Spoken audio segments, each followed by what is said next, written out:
Donald Trump selected JD Vance as Republican U.S. Senator from Ohio as his running mate. The Republican presidential nominee first revealed the choice on his Truth social media website. The announcement came at the start of the four-day Republican National Convention taking place in Milwaukee. Now, Vance is former Trump critic turned staunch loyalist. Vance enjoyed a rapid rise in American politics after winning acclaim for his memoir, Hillbilly Elegy. In selecting Vance, Trump passed over other possible contenders such as U.S. Senators Marco Rubio and Tim Scott and North Dakota Governor Doug Burgum. More in our next report. Donald Trump on Monday introduced his running mate in the 2024 election, U.S. Senator JD Vance. Trump first revealed the choice on his Truth social media website. The motion is adopted. At the start of the four-day Republican National Convention in Milwaukee to nominate the party's presidential ticket. Vance, who is 39 years old, is a former Trump critic turned staunch loyalist who enjoyed a rapid rise in American politics after winning acclaim for his memoir, Hillbilly Elegy. Vance himself was harshly critical of Trump before and after Trump's 2016 election win against Democratic presidential nominee Hillary Clinton, calling him an idiot and America's Hitler, among other epithets. But as Vance geared up to run for the U.S. Senate seat in Ohio in 2022, he transformed into one of the former president's most consistent defenders. That about-face appeared to win him Trump's endorsement. Thanks to the president for everything, for endorsing me, and I gotta say... And the Republican would go on to defend Trump's positions. He has downplayed the severity of the January 6, 2021 attack on the U.S. Capitol by a violent mob of Trump supporters trying to block lawmakers from certifying the results of the 2020 election. They asked me, they said, well, wasn't January 6th the constitutional crisis? And I shook my head and I said, no. January the 6th, Donald Trump trying to challenge an election through constitutional means, that is the opposite of a constitutional crisis. On the campaign trail, the former venture capitalist has also served as a bridge between Trump associates and wealthy Silicon Valley donors, many of whom have opened their wallets to Trump this election. Still, Vance's selection has its detractors among Trump associates, notably those who wanted Trump to select a diverse vice presidential candidate. Though Trump and Biden are virtually tied in most national polls, Trump trails the Democratic president by significant margins among women and Black Americans. Some Trump associates privately questioned whether it would be wise to take Vance out of the Senate with Democrats and Republicans vying for control of the upper chamber. Democrats hold a one-seat advantage, though they are likely to lose ground in the November election. For more on this, we are joined by our correspondent Susan Tehrani live from New York. Thank you for joining us, Susan. Now, former U.S. President Donald Trump is now the official Republican nominee for the presidential elections, and JD Vance is his running mate. What kind of reactions have been coming through from both the camps or in the voters as well? Yeah, well, very different reactions. On the one hand, of course, the Trump camp is very excited about the nomination of JD Vance, and so are Republicans, and so will be many Americans in those Rust Belt states that feel that they've been forgotten. Because when you look at JD Vance's story, his story is really an epitome of the American dream. He was raised in a small steel town. His father abandoned him. His mother was a drug addict. He was raised by his grandmother. After 9/11, went and joined the Marine, and then ultimately went to Ohio State, Yale Law School, and all the way to the Senate. So this is something, he has a story.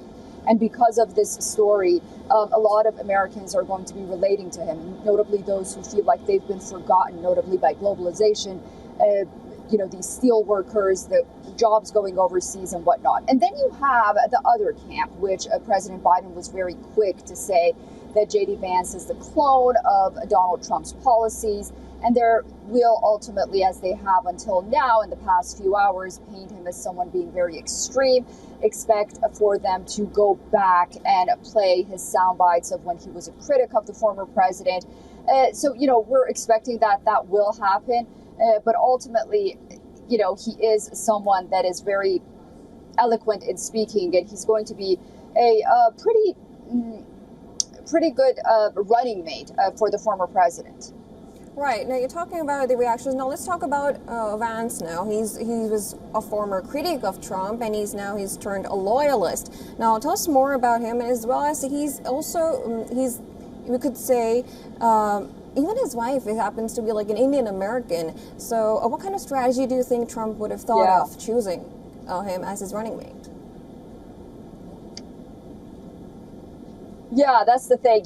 As I mentioned, he really embodies that American dream that so many Americans right now feel like they don't have a grasp on. It's very elusive because of the economic situation. A lot of states across the United States, there are blue-collar workers that have lost their jobs, not only to Silicon Valley, but also they've gone overseas, factory workers. These are the communities that JD Vance can really speak to. And as you mentioned, his wife is an Indian American. She's also a very successful prosecutor as well. She'll be leaving her law firm, but it will be interesting to see if the United States, should the former president win, have the first Indian American second lady as well. But nonetheless, a criticism for Vance will be there. He has defended the former president regarding the manner in which the former president contested the 2020 presidential elections. He sort of brought constitutional matters into the picture and, compared them with other elections as well. So, these are things that he will be targeted with. But if JD Vance is always on the airwaves. If you listen to him, he is not only an eloquent speaker, but a very good communicator. And he's been defending Donald Trump and his policies with media outlets that don't necessarily agree with him, to the level that we haven't really seen others be able to do so. And he's very cool, calm, and collected. So despite the fact that we might hear otherwise, he may be that bridge to sort of bring unity, that message of unity that Donald Trump, at least for now, speaks of. Right. You talked about unity right now. This comes, of course, after a day after the assassination of Trump. Now, of course, Michael Whiteley, who's the chairman of RNC, he started by talking about unity. How do you assess the theme unity? When we talk about the Democrats, Biden has been trying to unite, and telling the Democrats that I'm fine to be running for the president. On the other hand, this theme of unity is also being talked about in the RNC. Yeah, absolutely. Former President Donald Trump has mentioned that word time and again on his social media outlet, Truth Social, and we have heard that he has been directly involved in recalibrating his speech, rewriting his speech to send a more unified message ultimately when he delivers that speech on Thursday. And also, we have learned that the speakers that will be speaking during the RNC, specific speakers will be addressing the assassination attempt incident, and others will not be. They will not go there. And this is all pre-planned just because, first of all, they don't want to look back to the last 48 hours. And second of all, they want to move forward with the message of unity that we talked about. Now, it's important to note after the RNC and when Joe Biden hits the campaign trail, how much of this message of unity will continue from both candidates. But for now, it appears that the RNC wants to bring that message home. We'll have to wait and see.